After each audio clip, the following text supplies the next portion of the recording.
Gimana sih cara menciptakan sebuah ruangan yang cerdas, efisien, sekaligus dapat dipantau dari mana saja secara real time?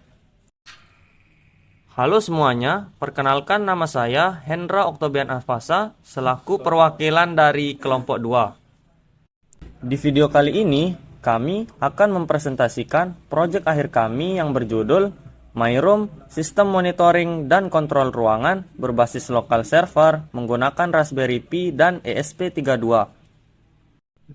Kenyamanan sebuah ruangan sangat dipengaruhi oleh kondisi lingkungan seperti suhu dan kelembapan. Seringkali kita kesulitan memantau perubahan kondisi ini secara akurat, atau bahkan kita sering lupa untuk mematikan perangkat listrik seperti lampu saat meninggalkan ruangan. Oleh karena itu, My Room hadir sebagai solusi pintar berbasis Internet of Things untuk mengatasi masalah tersebut. Sebelum kita melihat bagaimana sistem ini bekerja, mari kita kenali terlebih dahulu komponen yang akan kita gunakan. Di sisi hardware, kita menggunakan ESP32 sebagai microcontroller utama, sensor DHT22 untuk membaca suhu dan kelembapan, serta modul relay yang akan kita gunakan sebagai saklar elektronik perangkat listriknya. Dan yang tidak kalah penting, kita akan menggunakan Raspberry Pi yang bertindak sebagai mini server atau pusat kendali utama kita. Secara garis besar, sistem My Room ini bekerja dalam satu siklus dua arah yang sederhana. Pertama, perangkat hardware di ruangan akan mengumpulkan data lingkungan dan mengirimkannya ke server Raspberry Pi. Kedua, server akan mengolah data tersebut agar bisa langsung dilihat oleh pengguna melalui web dashboard. Melalui dashboard yang sama pula, pengguna bisa mengirimkan perintah untuk mengontrol hardware di dalam ruangan secara instan. Sekarang, mari kita bedah otak dari server kita, yaitu Raspberry Pi. Untuk memaksimalkan performa, kita menggunakan Raspberry Pi OS versi headless. Dan sebagai sistem manajemen aplikasinya, kita menginstal CasaOS. CasaOS adalah platform open source berbasis cloud pribadi yang mengubah sistem operasi headless menjadi sebuah dashboard web yang intuitif, modern, dan sangat mudah digunakan untuk memantau sumber daya server seperti CPU, RAM, dan penyimpanan secara real-time. Salah satu keunggulan utama CasaOS adalah kemampuannya sebagai application manager berbasis ekosistem Docker. Dengan CasaOS, kita dapat menjalankan berbagai arsitektur software di dalam lingkungan kontainer yang terisolasi dengan rapi. Di dalam platform inilah kita menginstal dan menjalankan Node-RED. Node-RED sendiri bertindak sebagai back-end engine utama yang mengelola seluruh alur komunikasi data, logika program, hingga penyediaan endpoint API untuk sistem My Room kita. Sekarang, mari kita masuk ke alur teknis yang lebih spesifik. Alur pertama dimulai dari pengambilan data. Sensor DHT22 yang telah terhubung pada pin GPIO 4 pada ESP32 bertindak sebagai sensor pembaca lingkungan. Sensor ini membaca parameter suhu dan kelembapan ruangan secara berkala. Alur kedua adalah transmisi data. Setiap 10 detik sekali, ESP32 akan membungkus data sensor tersebut ke dalam format JSON. Memanfaatkan pustaka Wi-Fi Client Secure dengan mode bypass SSL, ESP32 akan mengirim data ini melalui metode HTTP POST yang aman langsung menuju ke server kita di https://projectdms.my.id/sensor. Masuk ke alur ketiga di sisi server, data HTTPS POST tersebut ditangkap oleh Node-RED yang berjalan di dalam CasaOS server kita. Node-RED bertindak memarsing payload JSON tersebut, lalu mengeksekusi perintah query untuk menyimpannya secara permanen ke dalam database SQLite pada tabel sensor data lengkap dengan penanda waktunya. Alur keempat adalah monitoring. Melalui bantuan web server Nginx, halaman web dashboard MyRoom disajikan ke browser pengguna.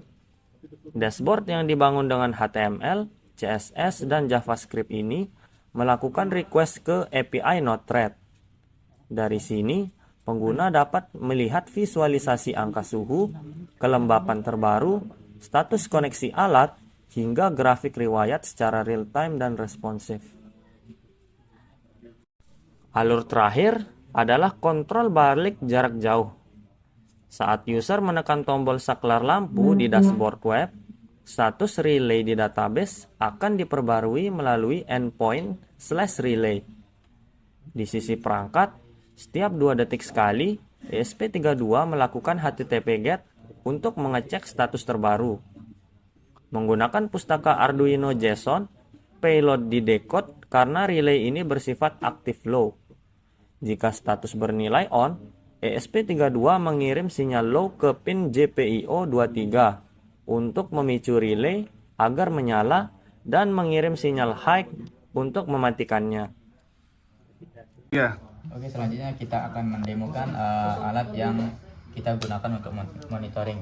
Pertama di sini kita menggunakan 3 komponen, yaitu yang pertama ada sensor DHT22 yang digunakan untuk monitoring suhu dan kelembapan. Selanjutnya di sini ada ESP32 yang berfungsi sebagai otak dari sistem ini, dan juga di sini ada relay modul otomatis yang dimana nanti digunakan untuk saklar otomatis.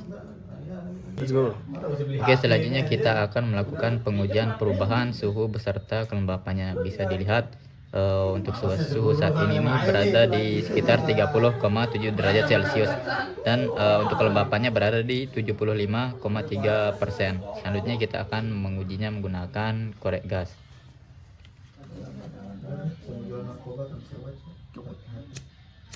Mr. White.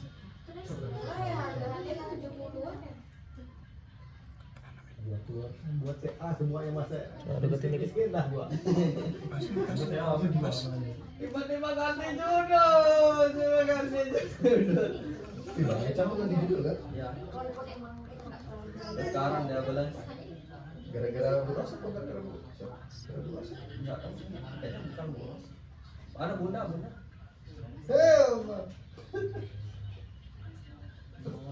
Wah, banget ini. Teruslah mengocok batang walau batang nyeri, teruslah hidup walau hidup terasa perih.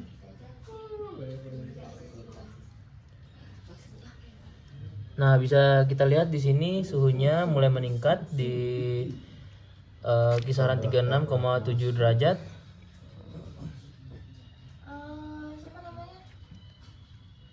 Dan terus meningkat sampai 38,3 derajat. Dengan kelembapannya di angka 60%. Menurun hingga 56, meningkat lagi hingga 67%. Dan di sini kelembapannya dinilai terasa seimbang. Dan suhunya mulai hangat.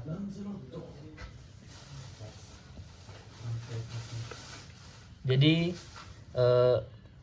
itu untuk pengujian peningkatan suhu dan kelembabannya.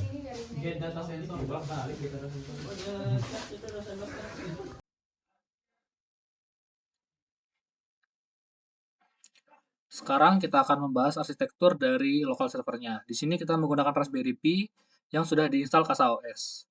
Di sini kita perlu menginstal Node-RED dan Nginx. Node-RED di sini berfungsi sebagai backend-nya dan Nginx sebagai tampilan web servernya. Nah, ini kita buka dulu Node-RED-nya. Jadi di sini di Node-RED ini di flow yang ini itu adalah yang menghubungkan dia dengan ESP32-nya atau node-nya tadi. Jadi di sini ada API untuk HTTP POST ke ESP, dan ini untuk HTTP GET dari ESP. Nanti kan ESP itu dia mengirim data sensor dan GET itu mengambil status relay yang telah dikontrol. Di sini database-nya kita menggunakan SQLite. Nah, selanjutnya ini adalah API yang website. Jadi nanti website itu akan mengambil API ini. Ada login, relay, status terakhirnya, dan historinya. Nah, untuk tampilan website itu sendiri, kita menggunakan Nginx. Ini di Nginx-nya. Untuk file HTML-nya itu kita bisa akses di file, app data, Nginx, HTML, di dashboard. Ya, jadi dashboard inilah ada file dari tampilan web servernya. Ini dashboard, dan ini adalah tampilan menu loginnya. Jadi ini HTML login, dan ini HTML dari tampilan dashboard utamanya. Nah, apa yang kita lakukan setelah itu kan sudah tampil di Nginx. Sekarang kita perlu menggunakan Cloudflare Tunnel agar bisa diakses melalui jaringan yang berbeda. Jadi pertama kita login dulu ya Cloudflare Tunnel, setelah itu kita ke Zero Trust. Nah, ini Zero Trust. Setelah itu kita ke network, kita ke konektor. Nah, setelah itu kita lihat nih, ini healthy 1 hour. Jadi 1 hour. Jadi di sini kita sudah melihat ya statusnya itu sedang menyala. Kita klik saja dashboardnya. Di sini kita ke Publish Application Route. Nah, di sini kita bisa lihat ya, ini alamat kita ini My Room, ya, yang di My Room ini. Ini kita klik, lalu kita edit. Jadi ini, ya, jadi nanti kita itu hanya perlu tinggal service-nya kita pilih HTTP, URL-nya ini kita masukkan. Itu dari sini, kita ke CasaOS-nya, kita ke Nginx-nya, ini kita pilih pengaturan. Nah, di sini kita bisa lihat ya, ini IP-nya, di sini 10.2176.236 ya. Jadi kalau kita aksesnya itu di jaringan itu, dan di sini adalah portnya. Jadi kita hanya perlu masukkan IP dan port di sini. Nah, IP dan port sudah kita masukkan. Setelah itu kita beri subdomainnya apa. Di sini karena aplikasi kami namanya MyRoom, jadi saya gunakan MyRoom subdomainnya dengan domain projectdms.my.id. Nah, setelah itu kita klik save. Nah, jadi sudah di sini masalahnya. Nah, sekarang dashboardnya sudah bisa diakses. Masalahnya, untuk API, kita juga perlu mengaturnya. Karena apa? Karena nanti kan ESP itu dia ngirimnya nggak bisa ini langsung ke Raspi-nya, karena nanti ESP-nya kalau satu jaringan WiFi dia bisa langsung ngirimnya lewat API dengan IP-nya ini. Kalau dia di luar, dia harus menggunakan Cloudflare tunnel-nya. Jadi kita buat juga. Nah, di sini kita menggunakan dash project.myid.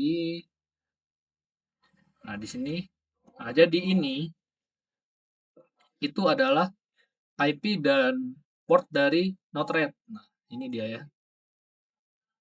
Nah, ini IP dan Node-RED-nya ini kita taruh di sini, di situ. Fungsinya agar nanti mereka antara ESP dengan Raspi, walaupun berbeda jaringan, itu tetap bisa mengirim data. Tidak harus dalam satu jaringan. Nah, kita contohkan di sini ya. Jadi, kalau saya mau akses Dash Project, nah, ini sudah bisa. Jadi ntar kalau IP-nya, kalau kita mau akses API-nya, itu nggak perlu kita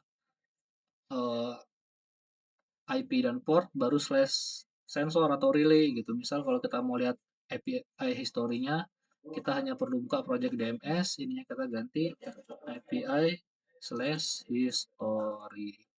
Nah, ini ya, jadi kita lihat history perekamannya, dan ini sudah bisa diakses di jaringan yang berbeda, itu fungsinya. Dan selanjutnya, kita bisa melihat demo aplikasi ya, menggunakan, jadi ini Nginx-nya udah bisa. Kita coba dulu di My Room Project. Nah, ini sudah bisa ya, kita masukkan di Mas 2020. Nah, ini sudah bisa ya, ini sudah bisa. Ini bisa diakses di laptop, PC, maupun smartphone. Jadi sekarang selanjutnya kita akan lihat demo bagaimana cara sistem My Room ini bekerja.